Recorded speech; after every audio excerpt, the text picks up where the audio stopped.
അസ്സലാമു അലൈക്കും വറഹ്മത്തുള്ള പ്രിയപ്പെട്ട വിദ്യാർത്ഥികളെ, ദാന്തോം കി ഹിഫാസത്ത് എന്നുള്ള നമ്മുടെ പാഠഭാഗം മുഴുവനായിട്ട് നമ്മൾ മനസ്സിലാക്കി കഴിഞ്ഞു. ഇനി അതിലുള്ള എക്സസൈസുകളാണ് ബാക്കിയുള്ളത് അല്ലേ. അപ്പോൾ ആദ്യമായിട്ടുള്ള കാര്യം ലഫ്സ് ഓർ മഅന എന്നുള്ളതാണ്. അതായത് ഈ പാഠഭാഗത്ത് നമ്മൾ പഠിച്ചിട്ടുള്ള പുതിയ വാക്കുകളും അവയുടെ ഉറുദുവിൽ തന്നെയുള്ള അർത്ഥങ്ങളുമാണ് ഇനി പഠിക്കാനുള്ളത്. ആദ്യമായിട്ടുള്ള വാക്ക് അൻമൂൽ. അൻമൂൽ എന്ന് പറഞ്ഞാൽ അമൂല്യമായ, മൂല്യം കണക്കാക്കാൻ കഴിയാത്ത എന്നർത്ഥം. ഓക്കെ. ജിസ്ക കോയി മൂൽ ന ലഗായ ജാ സക്കെ. ജിസ്ക ഏതിൻ്റെയാണോ, കോയി മൂൽ ഒരു മൂല്യം, ന ലഗായ ജാ സക്ത പറയാൻ കഴിയാത്തത് എന്നർത്ഥം. മൂല്യം നിർണ്ണയിക്കാൻ കഴിയാത്ത, അതിനെക്കുറിച്ചാണ് നമ്മൾ അമൂല്യമായ എന്ന് പറയുന്നത്. ബേഷ് ഖീമത്ത് എന്ന് പറഞ്ഞാൽ നന്നായി മൂല്യമുള്ള എന്നർത്ഥം. ഓക്കെ. അപ്പോൾ വളരെയധികം മൂല്യമുള്ള, അത് കണക്കാക്കാൻ പോലും കഴിയാത്ത അത്ര മൂല്യമുള്ള കാര്യങ്ങളെയാണ് നമ്മൾ അൻമൂൽ എന്ന്, അമൂല്യമായ എന്ന് പറയാറുള്ളത്. ഓക്കെ. ഇനി അടുത്തത് ദിൽകഷ്. ദിൽകഷ് എന്ന് പറഞ്ഞാൽ ഹൃദയഹാരിയായ എന്നാണ് അർത്ഥം. ഓക്കെ. അതായത് നമ്മുടെ മനസ്സിന് കൂടുതൽ ആനന്ദം നൽകുന്ന, സുന്ദരമായ എന്നൊക്കെയാണ് അർത്ഥം. അതിൻ്റെ ഉറുദുവിൽ ദിൽക്കോ ലുഭാനെ വാല. ദിൽക്കോ മനസ്സിനെ, ലുഭാനെ വാല എന്ന് പറഞ്ഞാൽ വശീകരിക്കുന്ന, ഓക്കെ, പ്രലോഭിപ്പിക്കുന്ന എന്നൊക്കെയാണ് അർത്ഥം. എന്നുള്ളതുപോലെ ഖൂബ്സൂറത്ത് വളരെ മനോഹരമായ എന്നർത്ഥം. ഗിദ എന്ന് പറഞ്ഞാൽ നമുക്കറിയാവുന്നതാണ് ഖാന, ഖുറാഖ് ഭക്ഷണം എന്നർത്ഥം. ദർറാത്ത് എന്ന് പറഞ്ഞാൽ അവശിഷ്ടം, ചെറിയ കഷ്ണങ്ങൾ എന്നൊക്കെയാണ്. ദർറ എന്നുള്ളതിൻ്റെ ജംആണ് ദർറാത്ത് എന്നുള്ളത്. അതിനെക്കുറിച്ച് നമ്മൾ രേസ എന്നുള്ള വാക്ക് കൂടി ഈ പാഠത്തിൽ പഠിച്ചിട്ടുണ്ട്. ചെറിയ പീസ്, കഷ്ണം എന്നർത്ഥം. ഓക്കെ. ഇനി അടുത്തത് മുസിർ. മുസിർ എന്ന് പറഞ്ഞാൽ ഹാനികരമായിട്ടുള്ള, പ്രയാസമേൽപ്പിക്കുന്ന എന്നൊക്കെയാണ് അർത്ഥം. നുഖ്സാൻ ദഹ്. ഓക്കെ. നുഖ്സാൻ എന്ന് പറഞ്ഞാൽ പോരായ്മ, നുഖ്സാൻ ദഹ് എന്ന് പറഞ്ഞാൽ പോരായ്മ ഉണ്ടാക്കുന്ന എന്നർത്ഥം. അതുതന്നെയാണ് നുഖ്സാൻ പഹൂഞ്ചാനെ വാല, ഒരു പോരായ്മ, ഒരു ബുദ്ധിമുട്ട് എത്തിക്കുന്ന കാര്യത്തിനാണ് നമ്മൾ, ഹാനികരമായിട്ടുള്ള കാര്യത്തിനാണ് മുസിർ എന്ന് പറയുന്നത്. ഓക്കെ. ഇനി പാഠഭാഗത്ത് നമ്മൾ പഠിച്ചിട്ടുള്ള മറ്റൊരു വാക്കാണ് പായിദാരി. പായിദാരി എന്ന് പറഞ്ഞാൽ മസ്ബൂത്തി, ഉറപ്പ് എന്ന് തന്നെയാണ്. അതിനോടൊപ്പം നമ്മൾ പായിദാരി എന്നുള്ളതിന് ഈട് എന്നുകൂടി പറഞ്ഞിരുന്നു അല്ലേ. അതായത് ദീർഘകാലം നിൽക്കുന്ന ഒരു അവസ്ഥ, അതാണ് ദീർത്തക്ക് ബാക്കി രഹിന. ദീർ എന്ന് പറഞ്ഞാൽ സമയം, ദീർത്തക്ക് ബാക്കി രഹിന ഒരു നിശ്ചിത കാലം വരെ ശേഷിച്ചു നിൽക്കുക, യാതൊരു കുഴപ്പവുമില്ലാതെ നിൽക്കുക എന്നർത്ഥം. ഓക്കെ. ഇനി രണ്ടാമത്തെ എക്സസൈസ് ഗൗർ കീജിയെ, ഒന്ന് മനസ്സിലാക്കൂ എന്നാണ്. അതിൽ ഈ പാഠഭാഗത്ത് നമ്മൾ പഠിച്ചിട്ടുള്ള 3 പോയിന്റുകളാണ് പറയുന്നത്. ഒന്നാമത്തത് ദാന്ത് ബോൽനേമേ ഹമാരി മദത് കർത്തേ ഹൈ. ദാന്ത് പല്ലുകൾ, ബോൽനേമേ സംസാരിക്കുന്നതിൽ, ഹമാരി മദത് കർത്തേ ഹൈ നമ്മെ സഹായിക്കുന്നുവെന്നർത്ഥം. മദത് എന്ന് പറഞ്ഞാൽ സഹായം, അത് മുഅന്നസായത് കൊണ്ടാണ് ഹമാരി എന്ന് അതിനു മുമ്പ് പറഞ്ഞിട്ടുള്ളത്. ഓക്കെ. മദത് കർന സഹായിക്കുക, മദത് കർത്താഹെ എന്നുള്ളത് അതിൻ്റെ ഹാലാണ്, സഹായിക്കുന്നു, അതിൻ്റെ ജംആണ് മദത് കർത്തേ ഹൈ എന്ന് പറയുന്നത്. ഓക്കെ. ഇനി രണ്ടാമത്തെ പോയിന്റ് ദാന്ത് ഗിദാ കോ ബാരീക് കർത്തേ ഹൈ ഓർ ഹസം ഹോനെ കെ ഖാബിൽ ബനാത്തേ ഹൈ. ആ ജുംല നമ്മൾ പാഠഭാഗത്ത് പഠിച്ചിട്ടുള്ളതാണ്. പല്ലുകൾ ഭക്ഷണത്തെ വളരെ നേരിയതാക്കുന്നു എന്നുള്ളതുപോലെ പെട്ടെന്ന് തന്നെ ദഹിക്കാൻ അതിനെ യോഗ്യമാക്കുന്നു, പ്രാപ്തമാക്കുന്നുവെന്നർത്ഥം. ഇനി മൂന്നാമത്തത് ദാന്തോ കി മസ്ബൂത്തി और पायदारी के लिए खाने पीने में एहतियात ज़रूरी है. ഓക്കെ. ദാന്തോ കി മസ്ബൂത്തി ഓർ പായിദാരി കേലിയെ എന്ന് പറഞ്ഞാൽ പല്ലുകളുടെ ഉറപ്പിന് വേണ്ടിയിട്ട് ഖാനെ പീനേമേ ഇഹ്തിയാത്ത് ലറൂറി ഹെ, തിന്നുന്നതിലും കുടിക്കുന്നതിലും സൂക്ഷ്മത പാലിക്കൽ നിർബന്ധമാണ് എന്നർത്ഥം. ഓക്കെ. ഇനി അടുത്തതായിട്ട് സൂചിയെ ബത്തായിയെ ഔർ ലിഖിയെ, ചിന്തിക്കൂ, പറയൂ, എഴുതൂ എന്നുള്ള ഒരു എക്സസൈസാണുള്ളത്. അതിന് താഴെ നമുക്ക് 6 ചോദ്യങ്ങൾ കാണാം അല്ലേ. ഈ 6 ചോദ്യങ്ങൾക്കുമുള്ള ഉത്തരങ്ങൾ നിങ്ങൾ എഴുതി വരണം. ഒന്നാമത്തെ ചോദ്യം അലിഫ്. दूध के दांत कब निकलने शुरू होते हैं. दूध के दांत പാൽ പല്ലുകൾ കബ് നിക്കലിനെ ഷുറൂ ഹോത്തെ ഹെ, എപ്പോഴാണ് പുറപ്പെടാൻ തുടങ്ങുന്നത്. ഓക്കെ. അതാണ് ഒന്നാമത്തെ ചോദ്യം. അതായത് പാൽപ്പല്ലുകൾ ഒരു കുഞ്ഞിന് എത്ര പ്രായമാകുമ്പോഴാണ് പുറത്തു വരാൻ തുടങ്ങുന്നത്. ഇനി രണ്ടാമത്തെ ചോദ്യം ദാന്തോസെ ഹം ക്യാ ക്യാ കാം ലേത്തെ ഹൈ. കാം ലേന എന്ന് പറഞ്ഞാൽ ഉപയോഗപ്പെടുത്തുക എന്നൊക്കെയാണ് അർത്ഥം. അപ്പോൾ ദാന്തോസെ പല്ലുകളെ കൊണ്ട് ഹം നമ്മൾ ക്യാ ക്യാ കാം ലേത്തെ ഹൈ എന്തെല്ലാം ഉപകാരങ്ങളാണ് എടുക്കുന്നത്, എന്തെല്ലാം കാര്യങ്ങളാണ് നമ്മൾ പല്ലുകളെ വെച്ചിട്ട് ചെയ്യുന്നത് എന്നാണ് രണ്ടാമത്തെ ചോദ്യം. ഇനി മൂന്നാമത്തത് ജീമ് ഇൻസാനിക്കെ മുഹ്മേ കുൽ കിത്നെ ദാന്ത് ഹോത്തെ ഹൈ. ഇൻസാനിക്കെ മുഹ്മേ മനുഷ്യന്മാരുടെ വായയിൽ കുൽ പൂർണ്ണമായിട്ടും കിത്നെ ദാന്ത് ഹോത്തെ ഹൈ എത്ര പല്ലുകളാണ് ഉണ്ടാകുന്നത്. ഓക്കെ, അത് നിങ്ങൾ എഴുതണം. ഇനി നാലാമത്തെ ചോദ്യം ദാന്തോं की सफाई न करने से क्या नुकसान पहुंचता है.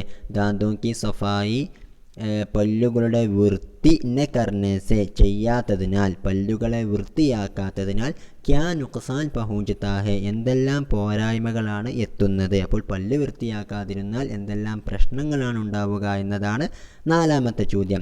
ഇനി അഞ്ചാമത്തത് ദാന്തോं की ആംതോർ पर क्या क्या बीमारियां होती हैं. ദാന്തോं की പല്ലുകൾക്ക് ആംതോർ पर സാധാരണഗതിയിൽ ക്യാ ക്യാ ബീമാരിയാ ഹോത്തി ഹൈ എന്തെല്ലാം രോഗങ്ങളാണ് ഉണ്ടാകുന്നത് എന്നർത്ഥം. ചില രോഗങ്ങളുടെ പേരൊക്കെ നമ്മൾ പാഠഭാഗത്ത് പഠിച്ചിട്ടുണ്ടല്ലോ. ഇനി അവസാനത്തെ ചോദ്യം दांतों की मजबूती और पायदारी के लिए क्या क्या बातें ज़रूरी हैं. दांतों की मजबूती और पायदारी के लिए പല്ലുകളുടെ ഉറപ്പിന് വേണ്ടിയിട്ട് ക്യാ ക്യാ ബാത്തേ സറൂറി ഹെ എന്തെല്ലാം കാര്യങ്ങളാണ് അത്യാവശ്യമായിട്ടുള്ളത് എന്നതാണ് അവസാനത്തെ ചോദ്യം. ഏതായാലും ഈ 6 ചോദ്യങ്ങൾക്കും നിങ്ങൾ ഉത്തരങ്ങൾ എഴുതി വരണം. ഓക്കെ, ഇനി നാലാമത്തെ എക്സസൈസ് ഖാലി ജഗോं को नीचे लिखे हुए सहीह अल्फाज से भरिए.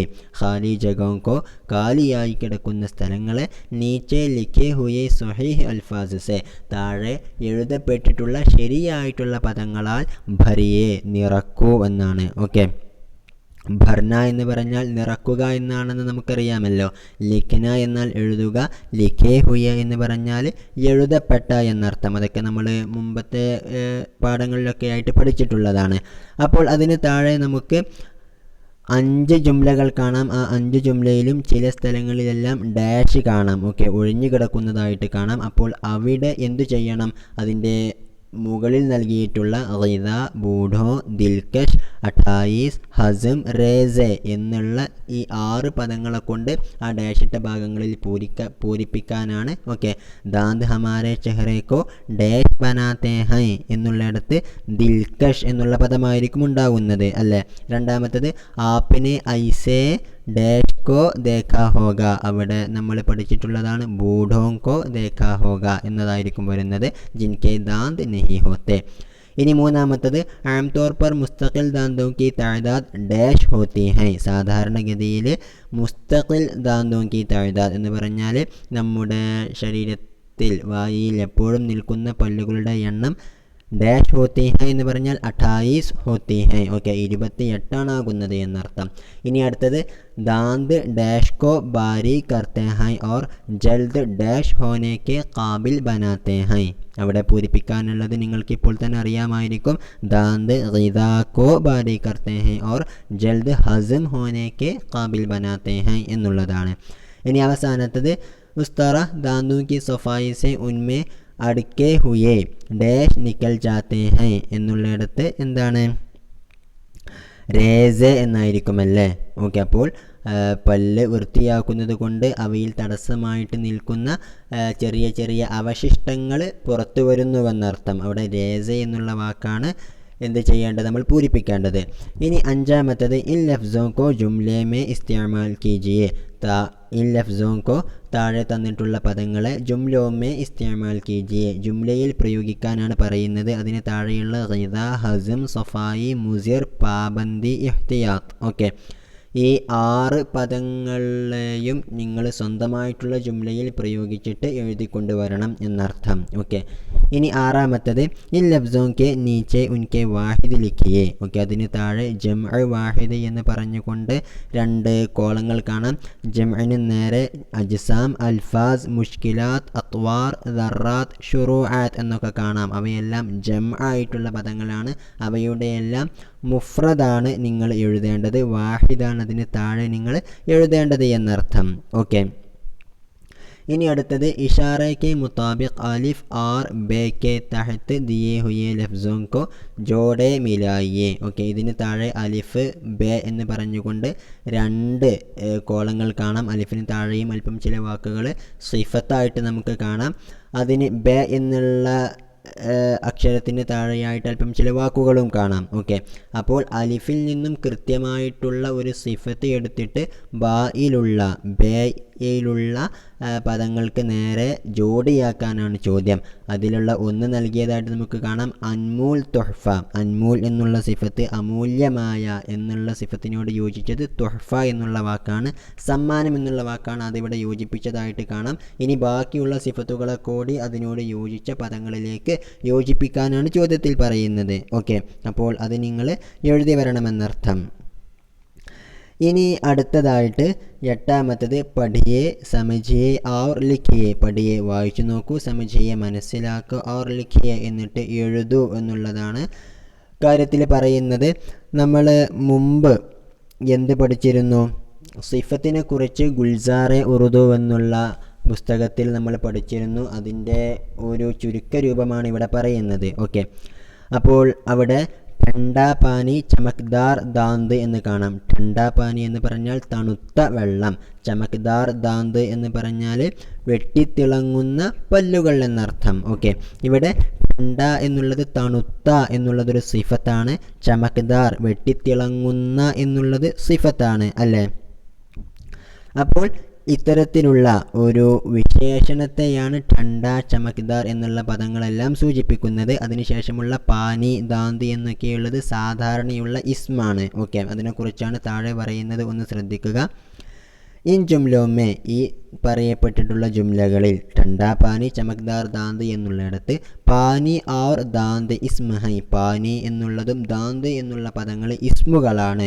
സിർഫ് പാനി യാ ദാന്ത് കഹാ ജായേത്തോ, സിർഫ് എന്ന് പറഞ്ഞാൽ മാത്രം, പാനി എന്നോ യാ അല്ലെങ്കിൽ ദാന്ത് പല്ലുകൾ എന്നോ കഹാജായത്തോ പറയപ്പെടുകയാണ് എങ്കിൽ, അതായത് വെള്ളം അല്ലെങ്കിൽ പല്ല് എന്ന് മാത്രം പറയുകയാണെങ്കിൽ യേ മാലൂം നഹി ഹോത്ത, ഇത് മനസ്സിലാക്കാൻ കഴിയൂല. എന്തെന്നാൽ പാനി ठंडा ഹേ യാ ദാന്ത് ചമക്ദാർ ഹേ. ഓക്കെ, വെള്ളം തണുത്തതാണ് എന്നും പല്ല് അത് വെട്ടിത്തിളങ്ങുന്നതാണ് എന്നും മനസ്സിലാക്കാൻ പാനി ദാന്ത് എന്ന് മാത്രം പറഞ്ഞാൽ നമുക്ക് കഴിയൂല. ठंडा പാനി എന്ന് പറഞ്ഞാൽ തണുത്ത വെള്ളം എന്നുള്ള ഒരു ആശയം ലഭിക്കുകയുള്ളൂ. ചമക്ദാർ ദാന്ത് എന്ന് ചമക്ദാർ എന്നുള്ള പദവും കൂടി ചേർത്താലേ വെട്ടിത്തിളങ്ങുന്ന പല്ലുകൾ എന്ന് നമുക്ക് മനസ്സിലാക്കാൻ കഴിയുകയുള്ളൂ. ഓക്കെ, ठंडा പാനി യാ ചമക്ദാർ ദാന്ത് കഹ്നെ സെ, അതായത് ठंडा പാനി ചമക്ദാർ ദാന്ത് എന്ന് പറയുന്നതിലൂടെ പാനി ഔർ ദാന്ത് കി ഖൂബി വാസി ഹോ ജാത്തി ഹെ, വെള്ളത്തിൻ്റെയും പല്ലിൻ്റെയും വിശേഷണം നമുക്ക് വ്യക്തമാകുന്നുവെന്നർത്ഥം. ഹൂബി എന്ന് പറഞ്ഞാൽ നന്മ, വിശേഷണം എന്നൊക്കെയാണ് അർത്ഥം. വാസി ഹോന എന്ന് പറഞ്ഞാൽ വ്യക്തമാവുക.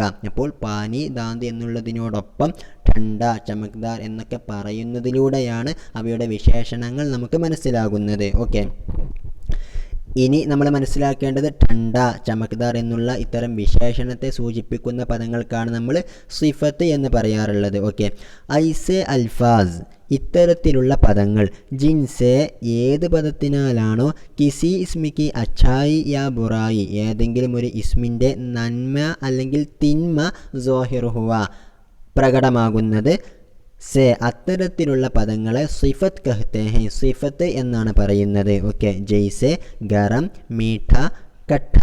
ഓക്കെ, ഈ മൂന്ന് സിഫത്തായിട്ടുള്ള പദങ്ങളും നമ്മൾ പാഠഭാഗത്ത് പഠിച്ചിട്ടുള്ളതാണ്. ഗരം എന്ന് പറഞ്ഞാൽ ചൂടുള്ള, മീഠ എന്ന് പറഞ്ഞാൽ മധുരമുള്ള, ഖട്ട എന്ന് പറഞ്ഞാൽ പുളിയുള്ള. ഓക്കെ, ഏതായാലും ഈ മൂന്ന് പദങ്ങളും സിഫത്തുകളാണ് എന്ന് നമുക്കറിയാം. കാരണം അതിന് ശേഷമുള്ള ഒരു ഇസ്മിൻ്റെ വിശേഷണമാണ് ഈ മൂന്ന് പദത്തിലൂടെ ലഭിക്കുന്നത്. ഗരം പാനി എന്ന് പറഞ്ഞാൽ പാനി എന്നുള്ള ഇസ്മ് അത് ചൂടുള്ളതാണ് എന്നുള്ള വിശേഷണം നൽകുന്ന പദമാണ് ഗരം എന്നുള്ളതുപോലെ തന്നെ മീഠി ചീസ്, ഖട്ടി ചീസ് എന്നൊക്കെയുള്ളിടത്തും ആ ചീസ് എന്നുള്ളത് മധുരമുള്ളതാണ്, പുളിയുള്ളതാണ് എന്നൊക്കെ അറിയിക്കുന്ന പദങ്ങളാണ് ഈ ഗരം, മീഠ, ഖട്ട എന്നുള്ളതുപോലെ നമ്മൾ മുമ്പ് പഠിച്ചിട്ടുള്ള ठंडा ചമക്ദാർ എന്നൊക്കെയുള്ളത്. അത്തരത്തിലുള്ള പദങ്ങളെയാണ് നമ്മൾ സിഫത്ത് എന്ന് പറയുന്നത് എന്നർത്ഥം. ഓക്കെ, ഇനി അടുത്തത് നിങ്ങൾക്കുള്ള ഒരു എക്സസൈസാണ് ഖാലി ജഗോമേ സിഫത്ത് ലഗാക്കർ ജുംല മുക്കമ്മിൽ കീജിയെ. ഖാലി ജഗോമേ കാലിയായി കിടക്കുന്ന സ്ഥലങ്ങളിൽ സിഫത്ത് ലഗാക്കർ ഒരു സിഫത്ത് കൂട്ടിച്ചേർത്തിട്ട് ജുംല മുക്കമ്മൽ കീജിയെ ആ ജുംല പൂർത്തിയാക്കൂ എന്നുള്ളതാണ് ചോദ്യം. ഓക്കെ, അപ്പോൾ ദാന്ത് ഡാഷ് ഹേ, ദൂത് ഡാഷ് ഹേ, പാനി ഡാഷ് ഹേ, ഷെർബത്ത് ഡാഷ് ഹേ, മിസ്വാക്ക് ഡാഷ് ഹേ എന്നുള്ള ഒരു 5 കാര്യങ്ങൾ അവിടെ നൽകിയിട്ടുണ്ട്. അപ്പോൾ അവിടെ ആ ഡാഷ് ഉള്ളിടത്തെല്ലാം അനുയോജ്യമായിട്ടുള്ള ഒരു സിഫത്ത് നിങ്ങൾ ചേർത്തി കൊടുക്കണമെന്നർത്ഥം. ഓക്കെ, ഇനി 9ാമത്തെ എക്സസൈസ് നോക്കാം. दांतों की सफाई पर 5 जुमले लिखिए. दांतों की सफाई पर പല്ലുകളുടെ വൃത്തിയെക്കുറിച്ച് 5 ജുംല ലിഖിയെ, 5 ജുംലകൾ എഴുതൂ എന്നുള്ളതാണ് പറയുന്നത്. ഓക്കെ, അപ്പോൾ പല്ലുകളെ വൃത്തിയാക്കുന്നതിനെക്കുറിച്ച്, അതിൻ്റെ ആവശ്യകതയെക്കുറിച്ച്, വൃത്തിയാക്കിയില്ലെങ്കിൽ എന്തെല്ലാം കാര്യങ്ങളുണ്ടാകും, വൃത്തിയാക്കാൻ നമ്മൾ എന്തെല്ലാം കാര്യങ്ങളാണ് ചെയ്യേണ്ടത് എന്നുള്ള വിഷയമൊക്കെ നമ്മൾ പാഠഭാഗത്ത് പഠിച്ചിരുന്നു. അതിൽ നിന്നും ഒരു 5 ജുംലകൾ എടുത്തിട്ട് ഈ കുത്തുകളിട്ടടത്ത് പൂരിപ്പിക്കാൻ വേണ്ടിയിട്ടാണ് പറയുന്നത്. അത് നിങ്ങൾ ചെയ്യണമെന്നർത്ഥം. ഓക്കെ, ഇനി അടുത്തത് 10ാമത്തെ എക്സസൈസ്. ഇൻ ലഫ്സോं के नीचे उनके मुतज़ाद लिखिए. ഓക്കെ, ബദ്ബു, ഗറം, മീഠ, ആം, മുഷ്കിൽ, ഗന്ദ, ബൂഢ, പക്ക എന്നുള്ള 8 പദങ്ങൾ അവിടെ നമുക്ക് കാണാം. ഈ 8 പദങ്ങൾക്കും താഴെയായിട്ട് അതിൻ്റെ ലിദ്ദുകൾ എഴുതാനാണ്, അതിൻ്റെ വിപരീത പദങ്ങൾ എഴുതാനാണ് ചോദ്യത്തിൽ വന്നിട്ടുള്ളത്. ഓക്കെ, ഇനി അടുത്ത ചോദ്യം 11ാമത്തെ ചോദ്യം. അലിഫ് और बे के हिस्सों को मिलाकर सहीह जुमले बनाइए और नीचे खाली जगहों में लिखिए. ഓക്കെ, ഇവിടെ അലിഫ് ബെ എന്നുള്ള രീതിയിൽ നമുക്ക് താഴെ അല്പം ചില ജുംലകൾ കാണാം. ഈ ജുംലകൾ പരസ്പരം യോജിപ്പിക്കാൻ വേണ്ടിയിട്ടാണ് പറയുന്നത്. അലിഫിൽ ആപ്നെ ഐസേ ബൂഢോങ്കോ ദേഖാ ഹോഗ എന്ന് കാണാം. അപ്പോൾ ഇതിന് ശേഷമുള്ള ആ ജുംലയുടെ ഭാഗം ഏതാണ് എന്ന് ബെ എന്നുള്ളതിന് താഴെയുള്ള ജുംലകളിൽ നിന്നും എന്ത് ചെയ്യാനാണ്, തിരഞ്ഞെടുത്ത് കണ്ടുപിടിക്കാൻ വേണ്ടിയിട്ടാണ്. ഓക്കെ, അപ്പോൾ അതിനോട് യോജിക്കുന്ന ബെ എന്നുള്ളതിന് കീഴിലുള്ള വാക്യം ഏതാണ് എന്ന് മനസ്സിലാക്കുക. അങ്ങനെ ആ ജുംല പൂർത്തിയാക്കിയിട്ട് താഴെയുള്ള കുത്തുകളിട്ട ഭാഗത്ത് പൂരിപ്പിക്കാൻ വേണ്ടിയിട്ടാണ് പറയുന്നത്. ഓക്കെ, അപ്പോൾ ബച്ചെ ജബ് 6-7 മഹീനെ കാ ഹോത്താ ഹേ എന്നതിന് ശേഷം എന്താണ് എന്ന് കണ്ടെത്തുക. ദാന്ത് ഗിദാക്കോ ബാരി കർത്തേ ഹൈ എന്നുള്ളതിന് ശേഷം എന്താണ് എന്ന് ബെ എന്നുള്ളതിന് താഴെയുള്ള വാക്യങ്ങളിൽ നിന്നും കണ്ടെത്തണം. അഗർ ദാന്തോं की सफाई न की जाए. ഓക്കെ, ഇനി അവസാനത്തേത് ഗിദാക്കെ ദറാത്ത് ക. അപ്പോൾ ഇവ ഓരോന്നിൻ്റെയും ബാക്കിയുള്ള ഭാഗം എന്താണ് എന്ന് ഇടത് ഭാഗത്ത് തന്നിട്ടുള്ള ജുംലയിൽ നമുക്ക് കാണാവുന്നതാണ്. അതിൽ ഓരോന്നും എടുത്തിട്ട് ആ കുത്തിട്ട ഭാഗത്ത് ആ ജുംല പൂർത്തിയാക്കി എഴുതാനാണ് പറയുന്നത് എന്നർത്ഥം. ഓക്കെ, ഏതായാലും ഇത്തരം കാര്യങ്ങളൊക്കെ നിങ്ങൾ ചെയ്യുക. ഇനി എന്തെങ്കിലും മനസ്സിലാവാത്തതോ തിരിയാത്തതോ ഒക്കെ ഉണ്ടെങ്കിൽ ഉസ്താദിനോട് ചോദിക്കണം. അസ്സലാമു അലൈക്കും വറഹ്മത്തുള്ളാഹി വബറകാതുഹു.